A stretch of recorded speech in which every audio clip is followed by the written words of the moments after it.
الحمد لله رب العالمين والصلاة والسلام على سيد الأنبياء والمرسلين وعلى آله وصحبه أجمعين أما بعد أعوذ بالله من الشيطان الرجيم بسم الله الرحمن الرحيم تلك الرسل فضلنا بعضهم على بعض منهم من كلم الله ورفع بعضهم درجات. معزز سامعین،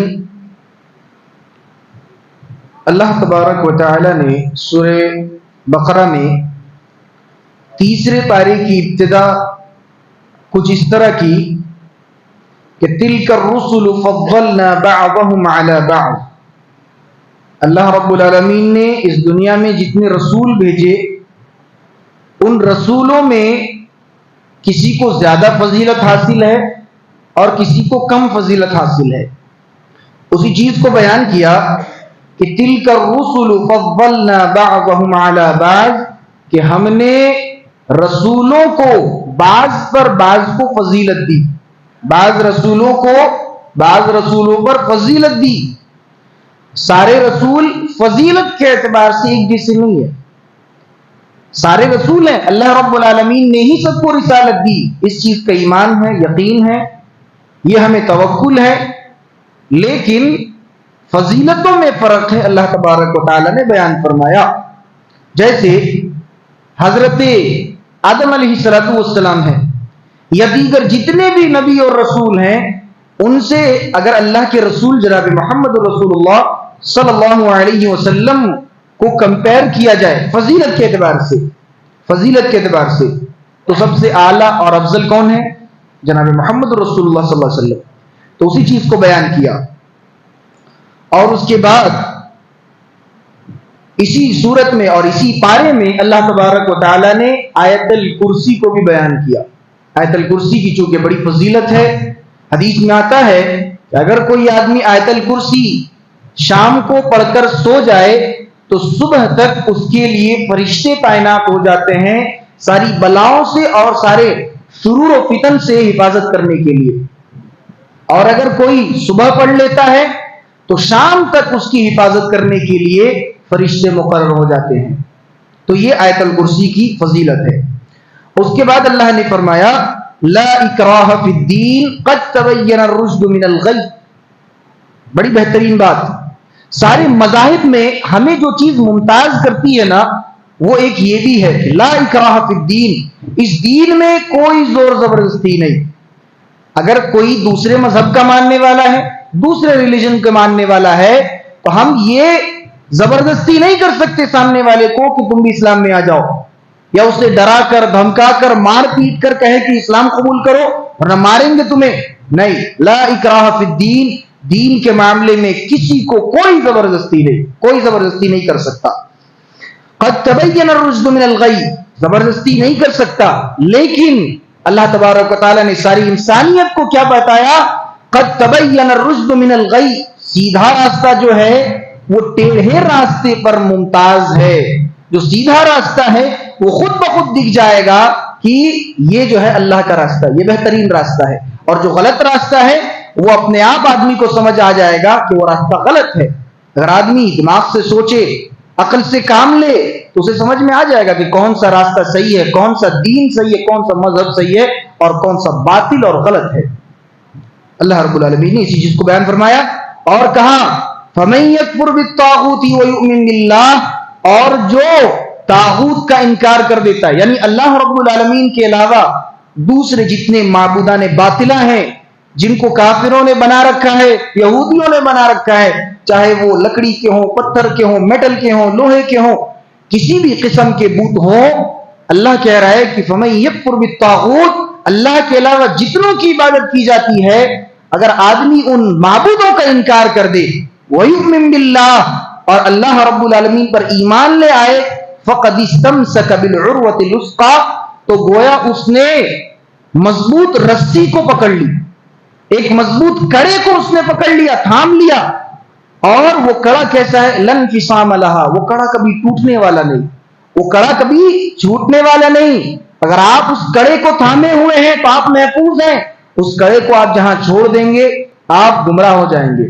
اور وہ کڑا کیا ہے؟ کتاب اللہ سنت رسول اللہ. یہ کڑا مراد ہے. کڑا سے مراد وہ نہیں کہ تعویذ باندھ لیں گے, کڑا پہن لیں گے, گلے میں تعویذ, یہ سب نہیں, معذرت کے ساتھ یہ سب نہیں ہے. تو اللہ نے فرمایا کہ فَمَن يَكْفُرْ بِالطَّاغُوتِ وَيُؤْمِن بِاللَّهِ فَقَدِ اسْتَمْسَكَ بِالْعُرْوَةِ الْوُثْقَىٰ. ایک ایسے کڑے کو تھام لیتا ہے جو معبودان باطلہ کا انکار کر دے اور اللہ پر, صرف ایک اللہ پر ایمان لے آئے, تو وہ ایسے کڑے کو تھامتا ہے جس کا ٹوٹنے کا کوئی امکان نہیں, کبھی نہیں ٹوٹ سکتا. واللہ سمیع علیم, اور اللہ رب العالمین سننے والا اور جاننے والا ہے. آگے فرمایا اللہ ولی الذین آمنوا یخرجہم من الظلمات الی النور, کہ اللہ تبارک و تعالی ایمان والوں کا دوست ہے. ایمان والوں کا دوست کون ہے؟ اللہ ہے. اب آپ تصور کریں جس کا دوست اللہ ہو اسے کوئی پریشانی ہوگی؟ دنیا میں بھی نہیں, آخرت میں بھی نہیں. کیوں؟ اللہ اس کا ولی, اللہ اس کا دوست ہے نا. جب اللہ دوست ہو جائے تو پھر انسان کو زندگی میں کوئی پریشانی نہیں آئے گی. وقتی طور پر اگر پریشانی آ بھی گئی تو اللہ رب العالمین اپنے دوست ہونے کا فرض جو ہے کہاں پر ادا کرے گا؟ قیامت کے دن, آخرت میں بدلہ دے دے گا کہ میں تمہارا دوست, میں تمہارا کارساز ہوں, ٹینشن کیوں لیتے ہو, میں ہوں تمہارے پیچھے. آج ہم اور آپ کہتے ہیں نا, ہمارا دوست اگر پریشانی میں مبتلا ہے ہم اسے بے فکر کہتے ہیں, ہمت دیتے ہیں, ٹینشن نہیں لینا, میں ساتھ ہوں تیرے, پیسوں کی ضرورت ہے میں دوں گا, کیا کس چیز کی سپورٹ چاہیے میں سپورٹ کروں گا تجھے. تو ہم اور آپ دنیاوی دوستی میں ایسا فرض ادا کرتے ہیں, اگر کوئی دوست اچھا نکل گیا تو ہم کما حق اس کو ادا کرتے ہیں, دوستی ہم نبھاتے ہیں. تو اللہ تبارک و تعالی بھی ہم اور آپ سے دوستی نبھائے گا. کب؟ جب ہم ایمان لے آئیں گے, ہم مومن ہو جائیں گے تب. والذین کفروا, اچھا اللہ دوست ہے, یخرجہم من الظلمات الی النور, تو اللہ اپنی دوستی کیسے نبھاتا ہے؟ ایمان والوں کو گمراہی سے نکال کر کے نور میں لے کر آتا ہے, تاریکی سے نکال کر, اندھیرے سے نکال کر روشنی میں لاتا ہے. انسان کو وہ سمجھ, وہ بوجھ, وہ عقل عطا کرتا ہے جس سے انسان حق کو دیکھ سکتا ہے, راہ ہدایت پر چل سکتا ہے. ایسی سمجھ اللہ تبارک و تعالی اپنے ایمان والے بندوں کو, اپنے ایمان والے دوستوں کو عطا کرتا ہے. والذین کفروا اولیاؤہم الطاغوت یخرجونہم من النور الی الظلمات, اور جن کا دوست یعنی کافر جو ہے ان کا دوست کون ہے؟ شیطان ہے. تو شیطان جن کا دوست ہے, شیطان کیا کرتا ہے؟ یخرجہم من النور الی الظلمات, وہ انہیں روشنی سے نکال کر کے اندھیرے میں ڈال دیتا ہے. تو یہ فرق ہے اللہ رب العالمین میں اور شیطان میں. اگر اللہ سے دوستی کریں گے اللہ تبارک و تعالیٰ آپ کو گمراہی سے نکال کر, اندھیرے سے نکال کر, تاریکی سے نکال کر, ظلمتوں سے نکال کر روشنی میں لے کر آئے گا, ہدایت میں لے کر آئے گا اور راہ ہدایت پر گامزن کرے گا. لیکن وہی اگر شیطان سے دوستی کرتے ہیں, شیطان سے اگر آپ دوستی کر رہے ہیں تو وہ آپ کو روشنی سے نکال کر کے گمراہی میں لے آئے گا. جس طرح اگر آپ دنیا میں کسی برے دوست کا انتخاب کرتے ہیں تو آپ کامیاب ہیں اگر, لیکن برے دوست کی سنگت آپ کو مل گئی وہ آپ کو برباد کر دے گا. تو یہی مثال ہے کہ شیطان سے اگر دوستی ہوگی, اگر آپ کے دل میں کفر ہے تو شیطان آپ کا دوست, اور اگر شیطان آپ کا دوست بن گیا تو آپ کو اندھیرے میں لے کر چلا جائے گا. اسی طریقے سے اللہ تبارک و تعالیٰ نے یہاں پر واقعات کو بیان کیا, حضرت ابراہیم علیہ السلام کے واقعے کو بیان کیا. کیا الم تر الی الذی حاج ابراہیم فی ربہ ان آتاہ اللہ الملک, کیا تم نے نہیں دیکھا, اللہ تبارک و تعالیٰ سارے لوگوں کو کہہ رہا ہے, کیا تم نے نہیں دیکھا الذی حاج ابراہیم فی ربہ ان آتاہ اللہ الملک, کہ ایک ایسا بادشاہ گزرا جو ابراہیم علیہ السلام کے رب کے تعلق سے ابراہیم سے بحث کر رہا تھا کہ تیرا رب صحیح نہیں ہے. ابراہیم کو کیا کہتے تھے؟ وہ بادشاہ کہتا تھا کہ جس کی عبادت تم کرتے ہو, جس کو تم رب مانتے ہو, وہ رب در حقیقت نہیں ہے, اصل میں میں رب ہوں. تو حضرت ابراہیم علیہ السلام کا جواب سنیے, دیکھیے کیا کہتے ہیں. ابراہیم کہتے ہیں اذ قال ابراہیم ربی الذی یحیی ویمیت, ابراہیم اس بادشاہ کو کہتے ہیں, حضرت ابراہیم علیہ السلام, ربی الذی یحیی ویمیت, میرا رب تو وہ ہے جو مردوں کو زندہ کر دیتا ہے, جو موت بھی دیتا ہے اور زندگی بھی دیتا ہے.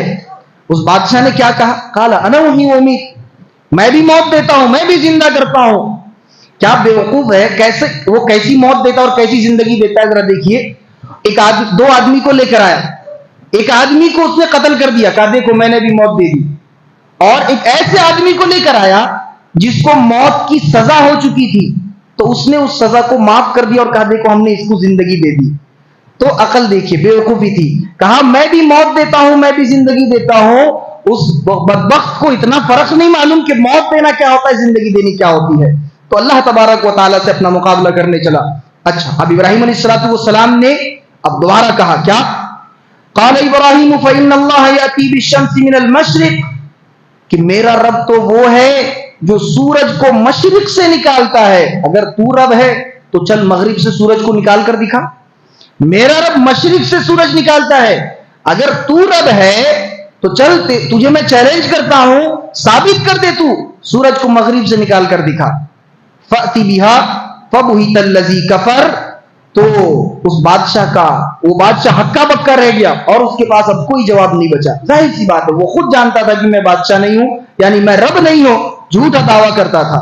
تو حضرت ابراہیم علیہ السلام نے انہیں اپنی باتوں سے ہرا دیا اور اللہ رب العالمین کی وحدانیت کا ثبوت دیا.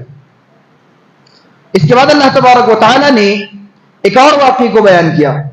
او کالذی مر علی قریۃ وہی خاویۃ علی عروشها، اللہ کیسے مردوں کو زندہ کرتا ہے اس چیز کو بیان کیا.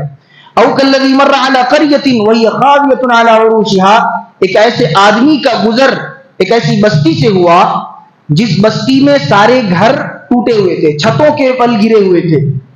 وہ آدمی اس بستی سے گزر رہا تھا. اب وہ آدمی کون تھا؟ بعض مفسرین کہتے ہیں کہ وہ آدمی حضرت عزیر علیہ السلام تھے. حضرت عزیر علیہ السلام، لیکن کہیں قرآن میں بھی اس کا ثبوت نہیں اور حدیث میں بھی ثبوت نہیں ہے. یہ ایک اسرائیلی روایت کے مطابق آتا ہے کہ وہ آدمی جو بستی سے گزر رہے تھے وہ حضرت عزیر علیہ السلام تھے. تو جب وہ اس بستی سے گزرنے لگے تو انہوں نے دیکھا کہ وہی خاویۃ علی عروشها، کہ وہ جو بستی ہے ان کے جو گھر ہیں وہ گرے ہوئے ہیں. قال ان یحیی هذه الله بعد موتها، وہ کہنے لگے حضرت عزیر علیہ السلام یا جو بھی شخص تھے وہ کہنے لگے اللہ تبارک و تعالیٰ کیسے جو ہے لوگوں کو زندہ کرے گا. ایک ایسے ہی گزرتے گزرتے انہوں نے سوال کر دیا کہ اللہ کیسے زندہ کرے گا مرے ہوئے لوگوں کو. تو اللہ تبارک و تعالیٰ نے کیا کیا؟ فَأَمَاتَهُ اللَّهُ مِئَةَ عَامٍ ثُمَّ بَعَثَهُ، اس آدمی کو اللہ نے موت دے دی، 100 سال کے بعد دوبارہ زندہ کیا. موت دے دی، 100 سال کے بعد دوبارہ زندہ کیا اور اس سے پوچھا قال کم لبثت، بتاؤ کتنے سال تم جو ہے کتنے سال تم مرے تھے یا کتنے سال تم نیند کی جو ہے حالت میں تھے. تو اس نے کہا قال لبثت یوما او بعض یوم، میں ایک دن ٹھہرا تھا یا اس سے بھی کم. حالانکہ اللہ نے کتنے دن کے لیے موت دی تھی؟ 100 دن کے لیے. وہ آدمی کہتا ہے کہ میں ایک دن کے لیے گیا یا اس سے بھی کم کے لیے. اللہ جو کہتا ہے، اللہ کہہ رہا ہے کہ قال بل لبثت 100 عام، ارے نہیں تم 100 سال تک مرے ہوئے تھے، 100 سال کے بعد ہم نے تمہیں زندہ کی، لیکن اس کے باوجود بھی فانظر الی طعامک وشرابک لم یتسنى، تم اپنے کھانے کو دیکھو، تم اپنے پانی کو دیکھو، اس میں نہ بدبو آئی، نہ وہ خراب ہوا، نہ جو ہے وہ سڑ گیا، نہ کھانا سڑا نہ پانی خراب ہوا. وانظر الی حمارک، اور تم اپنے گدھے کو دیکھو، جو گدھا تمہارے پاس تھا ہم نے اس کو بھی موت دے کر اس کو بھی زندہ کر دیا. اب ذرا اندازہ لگاؤ. وانظر الی حمارک ولنجعلک آیۃ للناس وانظر الی العظام کیف ننشزها ثم نکسوها لحما. اللہ تبارک و تعالی نے بادل موت کا تذکرہ کیا کہ کیسے وہ مردوں کو زندہ کرتا ہے. ایک مثال اس آدمی کو دے دی اور کہا کہ ہم نے تمہیں بھی موت دی، تمہارے گدھے کو بھی موت دی، تمہارا کھانا بھی سامنے موجود ہے، تمہارا پانی بھی سامنے موجود ہے، تمہارا کھانا ہم نے سڑنے نہیں دیا، تمہارا پانی ہم نے خراب ہونے نہیں دیا، اور تمہیں 100 سال کے بعد دوبارہ ہم نے زندہ کیا. تمہیں یقین نہیں تو تم اپنے اس گدھے کو دیکھ لو، اس گدھے کو بھی کچھ نہیں ہوا. اور کہا کہ ہم تمہیں لوگوں کے لیے ایک عبرت بنا دیں گے، نشانی بنا دیں گے، ہے کہ نہیں؟ ہمارے لیے اللہ نے نشانی بنا دی اس آدمی کو. 100 سال موت دینے کے بعد دوبارہ زندہ کیا تو ہمارے لیے نشانی ہے. اللہ رب العالمین پر اس سے کیا ہوا؟ ہمارا یقین اور بڑھ گیا، ہمارا ایمان اور زیادہ ہو گیا کہ نہیں، ہمیں جو زندگی ملی ہے، ہمیں مرنے کے بعد اللہ رب العالمین ہمیں اسی طرح زندہ کرے گا. 100 سال کیا، اللہ 1000 سال کے بعد بھی زندہ کرنے پر قادر ہے. تو یہ چیز بیان فرمایا. اور حضرت ابراہیم علیہ السلام کا ایک اور واقعہ کیا بیان فرمایا؟ بڑا مشہور واقعہ. وَإِذْ قَالَ إِبْرَاهِيمُ رَبِّ أَرِنِي كَيْفَ تُحْيِي الْمَوْتَى، ابراہیم علیہ السلام کا بھی یہی سوال پوچھنے لگے اپنے رب سے، ربی ارینی کیف تحیی الموتى، اے اللہ مجھے دیکھنا ہے تو مردوں کو کیسے زندہ کرتا ہے. اے اللہ مجھے دیکھنا ہے تو جس کو موت دے دیتا ہے اس کے بعد دوبارہ تو اسے کیسے زندہ کرتا ہے؟ اللہ پوچھتا ہے قال اولم تؤمن، اے ابراہیم کیا تمہیں مجھ پر یقین نہیں ہے؟ کیا تم مجھ پر ایمان نہیں رکھتے ہو؟ تمہیں اتنا یقین نہیں ہے کہ میں موت دے کر کے زندہ کر دیتا ہوں؟ کہا نہیں اللہ، قال بلى ولكن ليطمئن قلبي، اے اللہ یقین ہے مجھے تجھ پر یقین ہے، لیکن میرے دل کے اطمینان کے لیے اللہ ایک بار تو مجھے دکھا دے، ایک بار تو مجھے دکھا دے تو کیسے مردوں کو زندہ کرتا ہے۔ اللہ تبارک و تعالی نے کہا قال فخذ اربعة من الطير فصرهن، 4 پرندوں کو لے کر آؤ، کاٹ دو انہیں، ہے نا، اسے ذبح کر کے الگ الگ پیس میں تقسیم کر دو، بوٹیوں میں تقسیم کر دو، اور کیا کرو فصرهن الیک ثم اجعل علی کل جبل، اور 4 پرندوں کو کاٹ کر ان کے گوشت ملا دو، خلط ملط کر دو، اور الگ الگ پہاڑوں پر جا کر گوشت کے حصوں کو رکھ دو، اور دور سے تم آواز لگاؤ، ثم ادعوهن، آواز لگاؤ انہیں، یاتینک سعیا، وہ دوڑتے ہوئے تمہارے پاس آئیں گے، وہ پرندے کیا اڑتے ہوئے دوڑتے ہوئے تیزی کے ساتھ تمہارے پاس آ جائیں گے۔ وَاعْلَمْ أَنَّ اللَّهَ عَزِيزٌ حَكِيمٌ، تو اللہ رب العالمین نے حضرت ابراہیم علیہ السلام کی اس خواہش کو پوری کی۔ حضرت ابراہیم علیہ السلام نے کیا ضد کر دیا، اللہ مجھے دیکھنا ہے تو کیسے زندہ کرتا ہے۔ اللہ نے اپنے نبی کو دکھا دیا، کس نبی کو؟ اپنے خلیل کو، اپنے جگری دوست کو، اور کہا وَاعْلَمْ، اے ابراہیم جان لو، ان اللہ عزیز حکیم، اللہ رب العالمین ساری چیزوں میں غالب ہے، حکمت والا ہے، وہ تمہیں دکھا سکتا ہے، تمہیں یقین ہے، تم دل کے اطمینان کے لیے ہم سے تلاش کر رہے تھے، ہم سے پوچھ رہے تھے، سوال کر رہے تھے، چلو ہم نے تمہاری خواہش پوری کر دی۔ تو اللہ رب العالمین نے ان سب چیزوں کو بیان کیا، اور ایک چیز کیا بیان فرمایا، یا ایھا الذین آمنوا لا تبطلوا صدقاتکم بالمن والاذی، بڑی پیاری بات کہ اے ایمان والو لا تبطلوا صدقاتکم بالمن والاذی، اپنے صدقات و خیرات کو احسان جتلا کر اور لوگوں کو تکلیف دے کر برباد مت کرو۔ آدمی اگر صدقہ کر رہا ہے، خیرات کر رہا ہے، زکوٰۃ دے رہا ہے، غریبوں کی مدد کر رہا ہے، تو بعد میں وہ آ کر لوگوں کے سامنے احسان نہ جتلائے کہ میں نے اس کی مدد کی تھی، میں نے اسے پیسے دیے تھے اس کی ضرورت کے وقت، والاذی، یا اسے تکلیف نہ دے۔ مثال کے طور پر آپ نے کسی کی مدد کی اور زندگی میں کبھی آپ کو اس کی ضرورت پڑ گئی اور وہ اس کنڈیشن میں ہے ہی نہیں کہ وہ آپ کی مدد کرے، تو آپ اسے اب برا بھلا کہنا شروع کریں گے کہ دیکھو میں نے تمہاری مدد کی تھی تمہارے برے وقت میں، آج جب مجھے وقت پڑا تم مدد نہیں کر رہے ہو میری۔ تو اللہ نے کہا کہ ایسے صدقات اور ایسے خیرات برباد ہو جاتے ہیں جن کے کرنے کے بعد آدمی احسان جتلائے یا لوگوں کو تکلیف پہنچائے، تو اللہ تبارک و تعالیٰ ایسے صدقات و خیرات کو قبول نہیں کرتا، بلکہ وہ برباد ہو جاتے ہیں۔ اس چیز کو بیان فرمایا، اور اخیر میں ایک دعا دیکھ کر کے بات کو ختم کرتے ہیں۔ سورہ بقرہ کی جو ہے انتہا میں اللہ رب العالمین نے فرمایا کہ لا یکلف اللہ نفسا الا وسعها، اللہ تبارک و تعالیٰ کسی کو اتنی تکلیف نہیں دیتا کہ آدمی سہنے کی استطاعت نہ رکھے، آدمی کسی کو اتنی زیادہ پریشانی میں مبتلا نہیں کرتا کہ آدمی کے پاس پریشانی کو جھیلنے کی طاقت نہ ہو۔ تو اللہ انسان کو اتنی ہی مصیبت دیتا ہے اور اتنے ہی تکلیف میں مبتلا کرتا ہے جتنا انسان کے اندر طاقت ہے۔ اگر آدمی اس تکلیف کو صبر کرنے اور جھیلنے کی طاقت رکھتا ہے تو اللہ تبارک و تعالیٰ اسے اتنی ہی تکلیف دیتا ہے، زیادہ نہیں دیتا۔ اور فرمایا کہ ربنا لا تؤاخذنا ان نسینا او اخطانا، بہترین دعا سکھلائی، ربنا لا تؤاخذنا ان نسینا او اخطانا، اے اللہ، اے ہمارے رب، اے ہمارے پروردگار، تو ہماری پکڑ مت کرنا، اگر ہم سے کوئی خطا ہو گئی، اگر ہم سے کوئی بھول چوک ہو گئی، اے اللہ تو ہمارا مواخذہ مت کرنا، ہمیں پکڑ مت کرنا ہماری، ورنہ ہم جواب نہیں دے پائیں گے۔ اللہ کے رسول صلی اللہ علیہ وسلم دعا کیا کرتے تھے، کیا؟ اللہم حاسبنی حسابا یسیرا، اے اللہ تو میرا حساب و کتاب آسان کرنا، میرا حساب و کتاب آسان کرنا۔ حضرت عائشہ رضی اللہ تعالیٰ عنہ پوچھتی، اللہ کے رسول یہ آسان حساب کتاب کیا ہے؟ کہتے ہیں کہ اللہ رب العالمین کسی سے پوچھے ہی نہ، بندے سے سوال ہی نہ کرے، یہ آسان حساب کتاب ہے، کیونکہ اللہ جس سے پوچھ لے آدمی کی حالت خراب ہو جائے گی۔ تو دعا کیا سکھلائی؟ ربنا لا تؤاخذنا ان نسینا واخطانا، اے اللہ اگر ہم سے کوئی خطا ہو جاتی ہے، ہم سے کوئی بھول چوک ہو جاتی ہے، اے اللہ ہماری پکڑ مت کرنا، ہمیں معاف کر دینا، ہمیں درگزر فرما دینا۔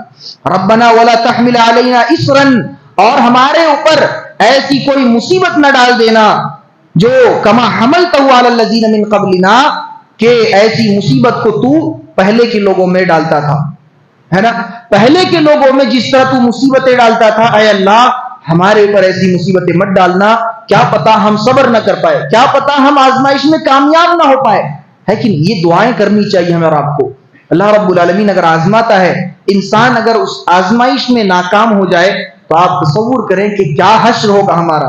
اللہ ہمیں آزما رہا ہے مصیبت دے کے، پریشانی دے کے، اور اگر ہم اس آزمائش میں کامیاب نہیں ہوتے ہیں تو ہمارا انجام بہت برا ہونے والا ہے. تو اسی لیے اللہ رب العالمین سے دعا کرتے رہنا چاہیے کہ ربنا ولا تحمل علینا اسرا کما حملته على الذين من قبلنا. اے اللہ پہلے کے لوگوں پر جس طرح تو مصیبتیں ڈالتا تھا، عذاب ڈالتا تھا، اے اللہ تو ہم پر ایسا مت ڈالنا، ہم پر ایسی جو ہے عذابیں نہ ڈالنا، ہم نہیں سہ پائیں گے. ربنا ولا تحملنا ما لا طاقة لنا به. اور اے اللہ تو ہم پر ایسی پریشانیاں بھی مت ڈالنا جس کی طاقت ہم میں نہیں، جس کو جھیلنے کی، جس کی جو ہے آزمائش میں کامیاب ہونے کی ہم میں طاقت نہیں. اے اللہ تو ہم پر ایسی آزمائش نہ دینا اور ہمیں ایسی آزمائش میں مبتلا نہ کرنا. واعف عنا واغفر لنا وارحمنا. اے اللہ تو ہمیں درگزر فرما، واغفر لنا ہمیں بخش دے، وارحمنا اور ہم پر رحم فرما. یہ تین چیزیں بہت اہم ہیں. اللہ رب العالمین اگر انسانوں کے خطاؤں کو درگزر نہ کرے، انسانوں کی بخشش نہ کرے اور انسانوں پر رحم نہ کرے تو پھر انسان کا نہ دنیا میں کچھ ہے نہ آخرت میں کچھ ہے. انسان برباد، دنیا میں بھی برباد، آخرت میں بھی برباد. تو دعا کرنا چاہیے واعف عنا واغفر لنا وارحمنا. اے اللہ ہمیں درگزر فرما اور ہم پر جو ہے رحم کر اور ہماری بخشش فرما. انت مولانا فانصرنا علی القوم الکافرین. اے اللہ تو ہی تو کارساز ہے، تو ہی ہمارا مولا ہے. فانصرنا علی القوم الکافرین، تو کافروں پر ہماری مدد فرما. تو یہ بہترین دعائیں اللہ رب العالمین نے سورہ بقرہ کی انتہا میں ہمیں اور آپ کو سکھلائیں. ہمیں اللہ رب العالمین سے دعا مانگتے رہنا چاہیے. آئیے اللہ سے دعا کرتے ہیں اللہ تبارک و تعالی ہم سبوں کو کہیں سنی باتوں کو سمجھنے اور ان پر صحیح عمل کرنے کی توفیق عطا فرما. آمین. سبحانک اللہم و بحمدک اشہد ان لا الہ الا انت استغفرک و اتوب الیک.